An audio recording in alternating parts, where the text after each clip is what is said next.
The Fire Within podcast. You need a sustainable plan, the right mindset, and the knowledge and inspiration to stoke the fire within. Just like the phoenix, you can burn your old habits, never turn back, and emerge completely anew. There are no shortcuts. The views and opinions expressed on this show are not meant to be used as medical advice. Consult your doctor before implementing any health or exercise changes. The Fire Within encourages you to do your own research and aims to spark interest and motivation to a healthier lifestyle. Welcome, Fire Within Nation. This is the Fire Within podcast, where we talk about all things health, nutrition, and fitness related. I'm your host, Brandon, with my co-host, Joe. Hello. Well, we just finished a workout. How are you doing? I feel like I just worked out. Awesome. We have a special guest today. We have Dr. Norah Whitten. Dr. Norah Whitten is an orthopedic and pelvic floor physical therapist. She specializes in treating the hip, low back, and pelvic floor. And she's passionate about bridging the gap between orthopedic and pelvic floor physical therapy. Now, she also worked with my mom and did an amazing job, so I'm sure we'll talk about that some today. She grew up as a competitive gymnast and diver and continues to be active through weightlifting and believes anyone can be active without pain or limitations, given the right guidance. Welcome, Norah. Thank you for having me. I'm a physical therapist, like you said, and I always grew up as an athlete. Sports were really important to me, and I knew I always wanted to do something in the health and fitness field, and then found physical therapy when I was in college, a career path, and then really haven't looked back since. And I'm really passionate about helping people be active and stay active without pain. I think that's really important, and also helping people to understand their body a little bit more, just how they move, why we do things, and just have a better understanding of how things work. Awesome. Now, why specifically pelvic floor and in that region, hip and knee and that kind of area?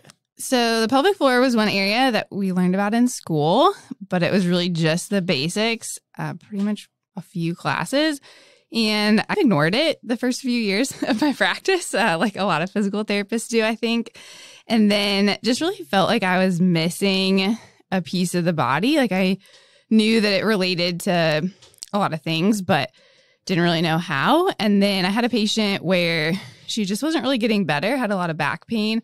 And once we started adjusting her pelvic floor, her pain got much better. So that was just really a light bulb for me. And I knew that I couldn't just ignore that part of the body anymore. Yeah. Now, for our listeners who have no idea what a pelvic floor is, I was just going to ask that. I used to sit in the back of yoga class, and every time she said pelvic floor, we'd snicker. So explain to them exactly what is the pelvic floor. But the only knowledge I have of pelvic floor is there's this HBO series called Camping with Jennifer Garner, who is from Alias. Have you seen this? But the main character of the show complains the whole show about her pelvic floor to the point where it's like really comical, but they didn't really explain what it was. She's just like, I can't do that about my pelvic. That's a great question. So everyone has a pelvic floor. A lot of people think that it's just a women's health thing. Everyone has one. So it's just the muscles that are at the base of your pelvis. And so they attach to your spine, to your pelvis, and they sit like a bowl.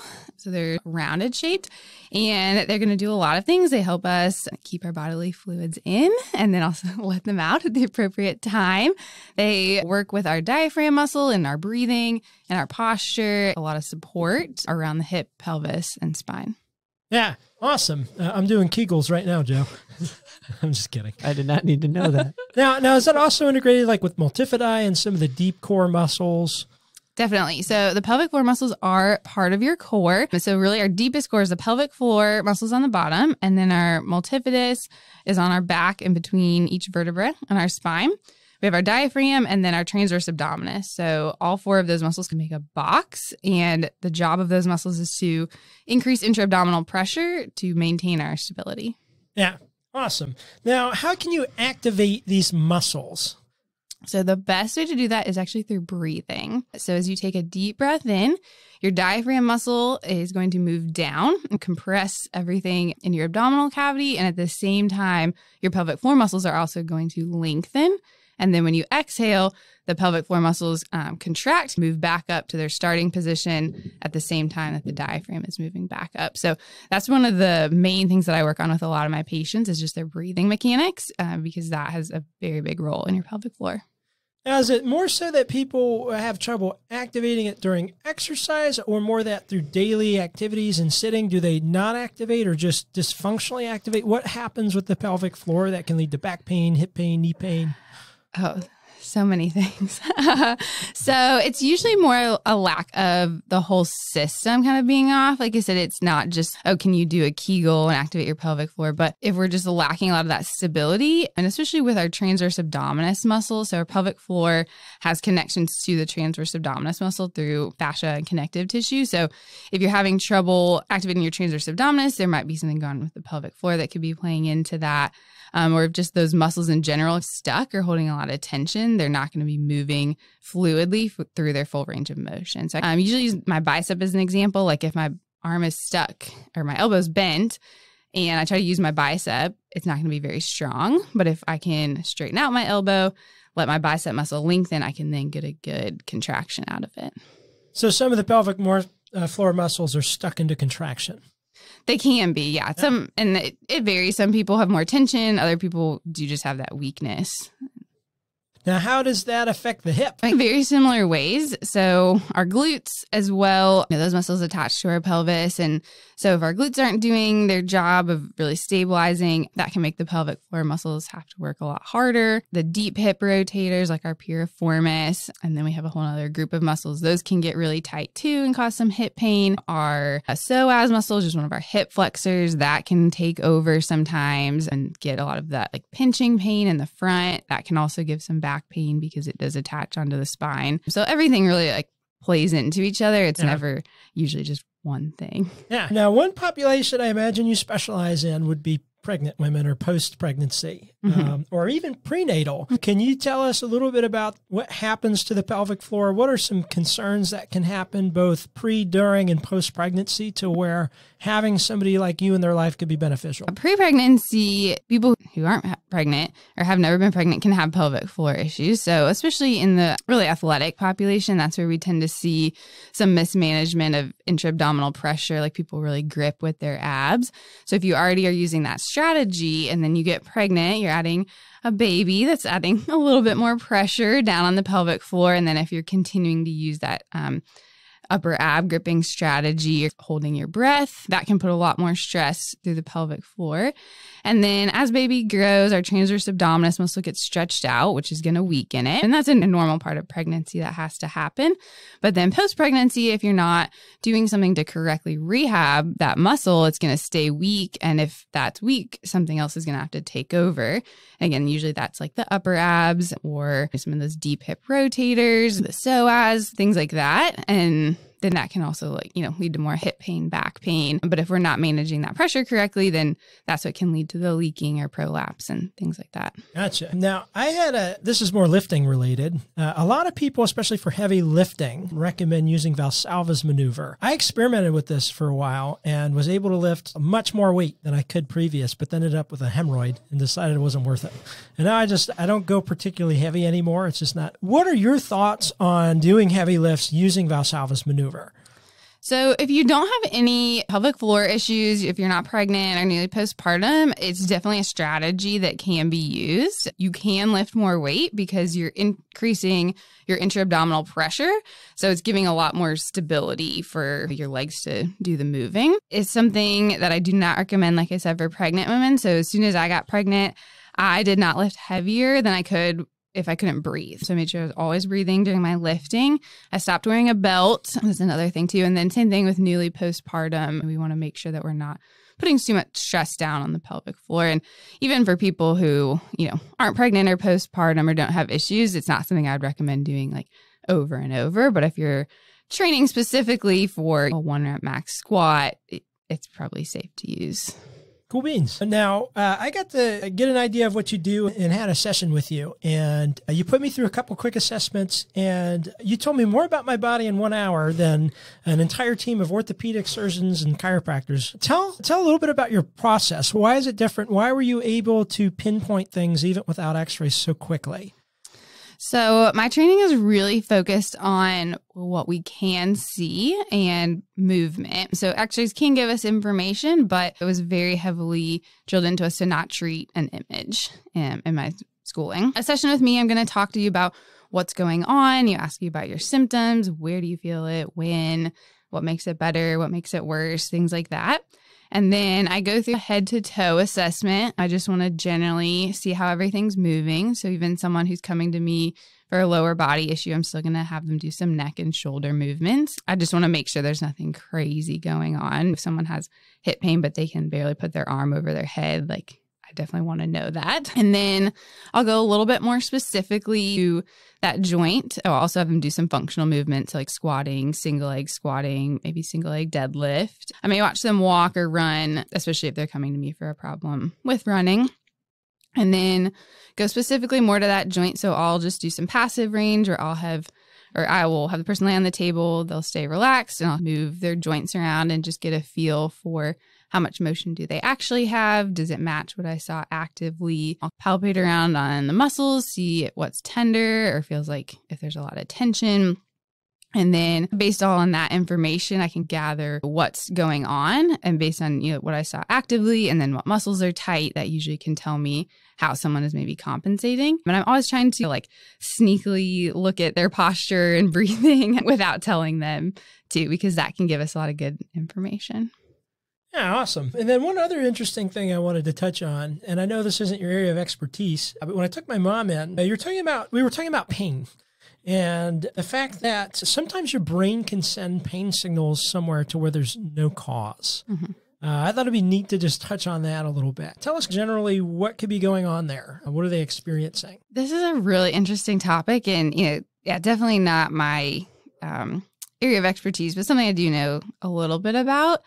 And what will happen is our brain learns pain. So for a lot of people, they will have some injury, whether it's to their muscle or bone or something happens, but then even after their tissue is healed, they still have pain. So the way I like to describe it is if you stepped on a nail and it went through your foot, that would hurt pretty bad. You'd have a hole in your foot, and it probably would hurt when you would walk because that tissue is damaged. But then imagine that tissue heals, everything looks good, but every time you walk, you still feel that nail. So there's no damage, but you're still feeling that pain. Yeah. Now, Joe, we were even talking about how when people lose an arm, you could tell the story better than I could. Yeah, I remember it was from I think it was House. It was like a TV show thing, and a guy had a lot of pain in his arm, and House was explaining he had lost his left arm, and they put a mirror so that it looked like he could see his other arm in the reflection, and it was there. Mm-hmm. And he had to make a fist really hard and then release it, and on releasing it, it released the pain that he was feeling in the amputated limb. Mm-hmm. So that made me think about when Brandon was telling me about, you're saying this idea of our body's still registering pain after the pain is gone. How do you treat something like that? Is that kind of hokum made up for TV, or is that? No, it's definitely a real thing. What they've shown to be the most effective is actually teaching people about pain and how pain works, and not so much teaching people about their tissues, but explaining how pain works and how the brain learns pain and helping them to understand that pain doesn't equal damage, because usually in those patients, there's a lot of fear around movement too. And so we want fear if you do the similar thing. You're right. Yeah. So trying to get them slowly back into exercise and basically reverse that pattern in the brain of thinking right now they think movement's dangerous. So then we got to slowly work them back into training their brain to say, okay, this isn't dangerous. We can do this. Is that something you see pretty commonly? Is there a good amount of people walking around that don't really have pain, but their brain's telling them they have pain? It's definitely a common thing. I don't see a ton of that. There are physical therapists who specialize in chronic pain, and that's pretty much all that they treat. And those people are amazing the way they can explain things. But it's super common for that to happen. I've had a couple interesting conversations this week with therapists, even a hypnotherapist and just a general practitioner, and similar to linchpin traumatic events. But it's almost like they have a similar effect physically, like you're saying, until they address that. So is some of this subconscious, or is this things that they can directly think about and make a difference? It's definitely things they can think about and make a difference. I think the most important thing for them to recognize too is that they're not making it up. The pain that they feel is real, but helping them to shift their thinking around it. And I think sometimes that's really hard for people and really sad, because they'll have been told by multiple practitioners, there's nothing wrong with you. You shouldn't have this much pain. And that can be really devastating for someone to hear. Yeah. Now, there's a resource you shared with me. Do you recall what that site was? That's got a really great 5-minute clip. Just explains it very well. I believe it's called tamethebeast.org. And that is by some pain science researchers. They're the top of their field. So they do the best job, I think, of explaining it. Yeah. Now, on a side note, in terms of thought process and how that interacts with your body, we've talked a little bit on this show, epigenetics. We've even brought up Dr. Bruce Lipton and some of his research, but we know that the thoughts you have and your perspective and attitude could actually change the protein coding surrounding your DNA strands. And in extreme cases, they've even seen where people are able to change their beliefs, perspective, and attitude. They've even sent cancer into remission, which is pretty wild. I'm wondering if it has a similar tie-in with chronic pain and things like that.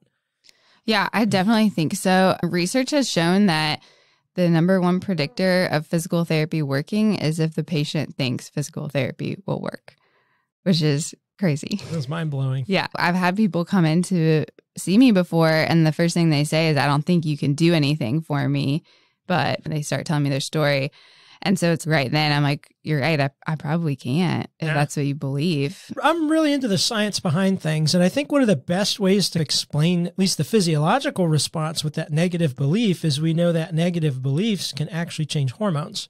And so if you have an increase in norepinephrine and adrenaline and some of the fight or flight hormones, that can contribute to maybe tightnesses in the muscle. So I'm wondering if that's part of it. And what I thought was interesting, the very first thing he had my mom do was deep breathing to learn how to lessen and dull the pain.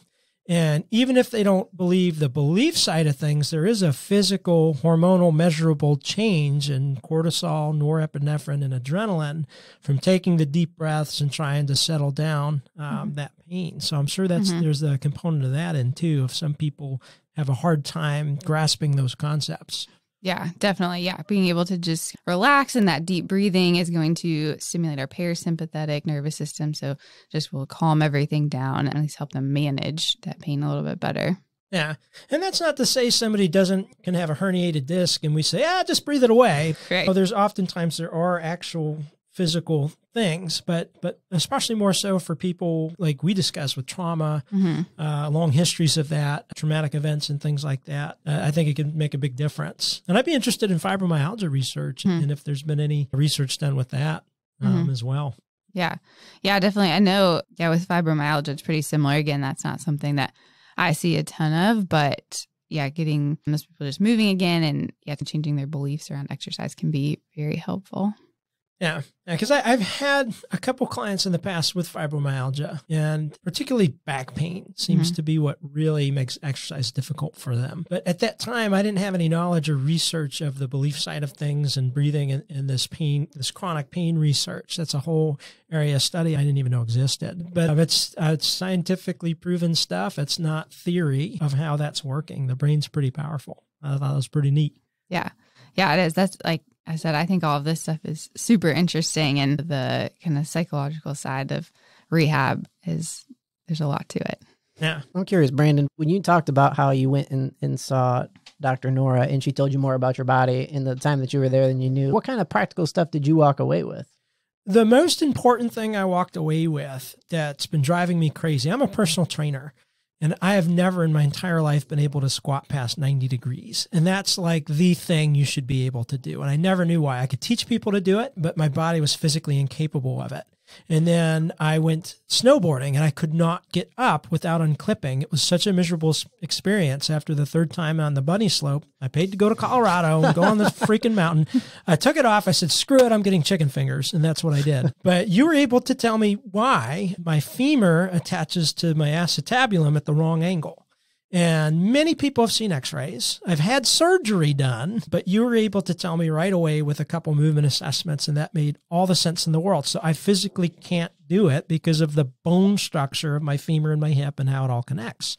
And that was like the biggest weight off my shoulders. I'm not a crappy trainer. And I've never forced people to squat lower than they thought was comfortable, as long as it wasn't just fear or improper form. So if they're like, this is it, I've never forced them to, and I'm glad I haven't, because I have been trying to make them push past a structural block. So anybody else out there that's a trainer or into lifting and you can't squat past 90, it may not mean there's something wrong with what you're doing. It might just be your physical makeup. But that was my biggest takeaway I was thrilled about. And you also gave me the gift of the Bretzel. Yes, that's my favorite stretch. Yeah, he tried it on me like the next day. I could barely do it. Yeah, just keep at it. You'll get there. Yeah. But that was such valuable information, not just to me, but to my clients as well. And one of the things I really appreciate about yoga is every good yoga instructor emphasizes you don't have to look like me. You do what your body's capable of doing, and it's probably not going to look the same. And I think that's important with exercise. And then to understand that there's certain moves that maybe you can't do, like overhead pressing with the bar for a lot of people may or may not be a good idea. For me, it's a terrible idea. So it doesn't mean that you're weak or something's wrong with you if you can. It's just, it might be your structural makeup. It could also be form. A lot of times it's not holding the shoulder blades back and down and so on and so forth. But I just thought that was a really big takeaway for me. Mm-hmm. Yeah.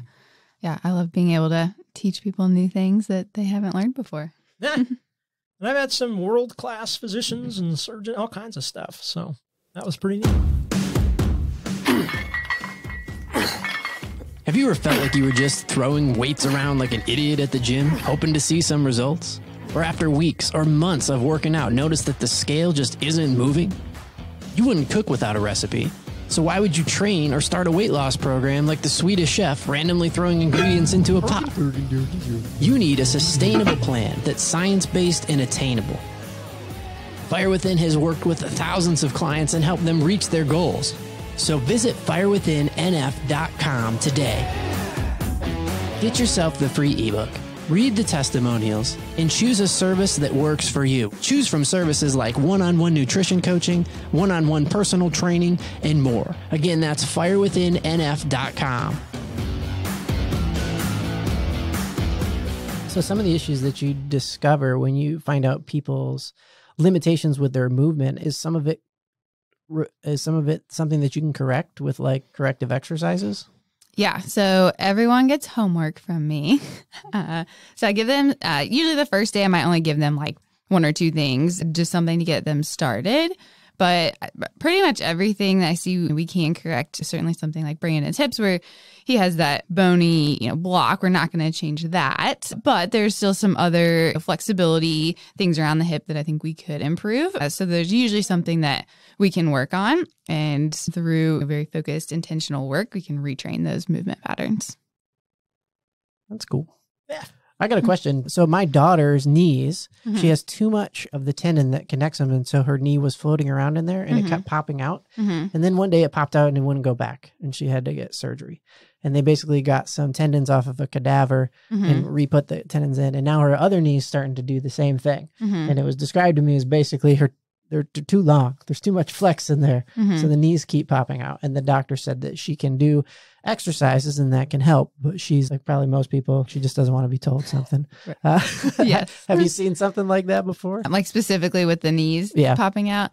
Yeah. Yeah, it can definitely happen. It can happen two ways, like how you said she's born like that. And then sometimes people will have a traumatic event, like they are on a trampoline and land weird, their knee pops out. And then after that, their ligaments are stretched out, so it can keep happening. But yeah, definitely. I think in her case, the doctor said she was born like that. And the traumatic event that would trigger the knee going out would be like going to the kitchen to get a glass of water. It was rarely ever like something like definitely. Crazy. Yeah, I heard of that. Yeah. How's she doing after the surgery? She's doing well. The knee that had surgery is much better now than the other knee. The doctor said like they were hoping that she was going to basically finish growing and that would fix itself before it gets worse. But if it started happening more frequently, he was like, expect another surgery. So it just started happening. Not regularly, but it just started happening again. Yay. Yeah. Surgery. Sounds like a fun time. Yeah, that's a big surgery to recover from. Yeah, she had a lot of recovery time. To the point that like, you've ever seen somebody with a torn ACL or something, like the leg muscles weren't even the same size anymore by the time the time of recovery took place. Yeah. But what are some of the crazier things you've seen, if you're allowed to talk about them? Oh gosh, that's a good question. I feel like I don't get anything that's like super crazy. I don't know. Yeah, I just see a lot, obviously, it's not especially in the hip and low back pain. And one time I had a patient say that he was doing some kind of dancing and he just kicked his leg too high and started having pain after that. So like line dancing thing. Sometimes I'll get like 2-step. Yeah. Crazy stories there. So the most common things you'd see are going to be back pain, hip pain, knee pain. Yeah, a lot of that generalized low back pain, anterior hip pain, where it's like that pinching kind of in the groin area. We'll see that a lot. Yeah, those are probably the two biggest things. And then any knee pain or ankle pain is usually more of actually like a hip problem, usually coming from a little bit further up in the body. Now, what do you think some of the most damaging repetitive use or positions that are most common today are? What should people be thinking, hey, I should probably do something to counteract all of this? Sitting. Yeah. That's probably the worst thing.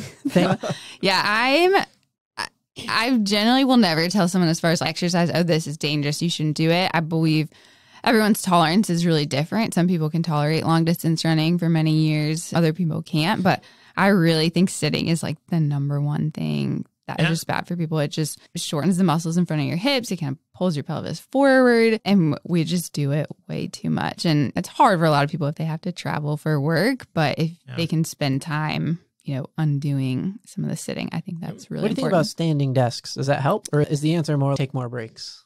No, I think standing desks are great. And I usually recommend people get like a tall stool, like a bar stool too. So that way they can sit and take their weight off their legs, but their hips are still in a more open position. Or get a little step stool that you can put one foot on, because the only problem is that if you're standing for a long period of time and you get tired, people will fall into this kind of anterior pelvic tilt position where they're arching their back and not really, again, using the right muscles to stabilize, and then that can shorten the hip. My wife's company bought her a standing desk. Everybody's working from home to help out with stuff like this. Yeah. And she ended up going online and buying one of those like kitchen mats that has the foam in there, because standing all day really made her feet hurt by the end of the day. Yeah. That's a good point about the anterior tilt, and then also upper cross syndrome, because if they get tired and lean more and more forward. And then I've also heard mixed reviews on the stability ball, sitting on a stability ball to keep the core more engaged. What are your thoughts on that? I've heard good and bad. I think it's fine. I think you probably, just like anything, you wouldn't want to necessarily sit for 8 hours, even if it is on a stability ball. So still taking those breaks, but it can be a good way just to mix it up, because you can sort of move your hips around, kind of get a little bit more mobility through your pelvis if you're sitting on there versus a chair where you're just a little bit more static. Yeah. I think for me, it just feels a little like the same if I watched a workout session for an hour on TV, that I feel like I'm close to exercise. I feel like that's what sitting on an exercise ball is. Like I'm in exercise's neighborhood. Exactly. Like, through osmosis, I should have killer I watched an hour of Tony Horton, so that counts. I'm good. With my popcorn. What about I know for me, what made a big difference, and I don't know why it took me so long to realize it, but for years and years, my monitor was too low. And now when I built my new desk, which is in the other room, I moved my monitor up to eye level, which felt astronomically higher than I used to keep my monitor. And my neck and shoulders feel so much better. Oh, yeah. Something really silly that I probably I could have solved with a quasi hard box. Yeah. Like a decade ago. Yeah. Yes. Yeah. I like to put our Instant Pot, the pot part, upside down on our kitchen counter and put my laptop on there. You got to find that thing that's the right height, whatever it is in your house. Yeah. You know? I got an Instant Pot. I love that thing. Should we plug them real quick? You can make your rice while you work. Yep. And it gets the lectins out, so I'm happy. Yeah, exactly. And I think there's no bad position, but any position you're in for an extended period of time, something's not going to feel good. So it's not that we can never look down, we can never round our back, but like you said, if you're on your computer for the entire day and it's too low, then that's probably not going to feel good. Yeah, and I kept trying to explain this to my wife, but we didn't have anything that was the right height. So we never moved her monitor up, and then when her work bought her that standing desk, it's one that has a little power button on the side, and its resting height is like perfect for when she's sitting, that her monitor can't go lower. And it's, this is a huge difference. I don't know why people don't know this. And if you're that person, we're sick of looking up your nose on Zoom, all right? Just get something to stick your computer up higher on. Any recommendations for people that drive a lot? What should they be thinking about with their position, how they hold the steering wheel? So I really like to recommend people get a lacrosse ball or tennis ball, and actually 2 of them. And you can either tape it together or put them in a sock so they stay connected. And then you can put it on your back, like anywhere from your upper back to lower back, maybe put it on your side a little bit. And that can just give you a little bit like a massage while you're sitting there, and prompt you to sit in a little bit different position every now and then. You can move it around. And I think that helps a lot, just with a lot of stiffness that people will start to accumulate. Have you ever, this is off topic, have you ever seen Jiminy Glick? It's a Martin Short character, and he switches positions every 10 seconds on his couch. I bet he never has back issues. Probably not. It's hysterical to watch. Anyway, no, that's a good point. And I used to keep a lacrosse ball in the car. Like I always had a tight piriformis. I tried running, and my body freaking hates running. But I was a marathoner for 3 years, and I think that's where a lot of my orthopedic issues came from. But I do think there's other people that really flourish doing it. Not my body. But that's a good point. Yeah. Driving, my daughter's now getting her permit, and they changed 10 and 2. They tell kids now to do 9 and 3. Ah, Oh, interesting. Crazy. I wonder why. I bet there was a committee that they had 5 years. It was probably like a $7 million decision. study involving like 14 states. And like a sample size of 300,000 people, Yeah. absorbent amounts of government money. Then we all just one-handed anyway. Now, what are if you could tell somebody do these 3 things to help with some of the most dysfunctional patterns you could fall in, what do you think those would be? Whether it be exercises or... Oh, yeah. Definitely the Bretzel stretch. Yeah. Yeah. That one's the best. Is it gluten-free? It's gluten-free. Solid. So describe it. Hopefully people can follow as they're listening. So you're going to lay on your back, and we'll just do our right leg. So we'll bring our right leg up and over our body, grab it with your left hand, and then you're going to bend your left knee and grab that with your right hand. So you're getting a twist through your spine. My right leg is getting a glute stretch, and my left leg is getting a quad stretch. John Bottega, if you're listening, this episode is for you. Brandon showed it to me, and then he's like, now let your shoulder relax and hit the floor. And I'm like, that's what I'm doing. That's it. That's what you're looking at. Some people need some modification of a yoga block under the top leg or a strap to grab their foot. But that one's really good. And then I think working on pelvis and rib cage mobility. So working on being able to tilt your pelvis forward into what we call an anterior tilt and then backward into a posterior tilt, and being able to find the difference or feel the difference between those two. And then also the rib cage, being able to expand and then bring the rib cage down, because that's something that people also tend to have their ribs flared because they think they need their chest sticking way up. And then when our ribs flare, our diaphragm muscle doesn't work as well. And then, like I mentioned, the pelvic floor earlier, then that's not working. So it's just being able to move in those different positions and find that kind of good neutral position, I think is really important. So like cat-cow from yoga, would that help with that? Yeah, that'd be a good one to do, because we're getting both into the pelvis and the ribs. Yeah. Some of the other premise of the show is just kind of this idea of transformation. Do you have anything that sticks out in your mind that really was your transformative story, either professionally, personally, spiritually, anything like that? So I never thought I would be a business owner. It's something I was like, I'm never going to do that. It doesn't sound fun to me. I don't know, I just really had no interest in it. So it's crazy for me to be here today owning a business and absolutely loving it. And I really came into it by accident. I was just a little burned out in my other job and just felt like I needed a change. I didn't think I wanted to leave the profession altogether, but I just felt like I needed something different. And so when I had my son, I had left my other job, and then I actually started doing home health, working with kids. So it's mostly kids with disabilities.